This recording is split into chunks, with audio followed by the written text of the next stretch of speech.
నేను ఆడదాన్ని అని మాటలు చెప్తే సరిపోదు, బతికి చూపించాలి.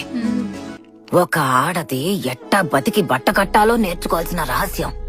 రోజు సంపాదించిన దుడ్డు ఖర్చులకు పోను 5-10 అని రొంచెమైనా జమ చేసి పెట్టినావంటే ఒక రోజు ఊహించని విధంగా ఏదో ఒకటి జరిగి ఉత్తి చేతులతో నిల్చోవలసి వచ్చినప్పుడు అన్ని రోజులు కష్టపడి ఒక్కో పైసా కూడబెట్టుకున్నదంతా ఎవ్వరి సహాయం కోసం ఎదురు చూడకుండా మనకు ఉపయోగపడతాది. ఒక మనిషి సంతోషంగా ఉండడానికి దుడ్డు కావాలో లేదో నాకు తెలీదు, కానీ మర్యాదగా ఉండడానికి దుడ్డు కావాల్సిందే. జీవితంలో బతకడానికి ఎవరైనా దుడ్డు అవసరం లేదు అని చెప్పినారంటే వాళ్ళకి దుడ్డు సమస్య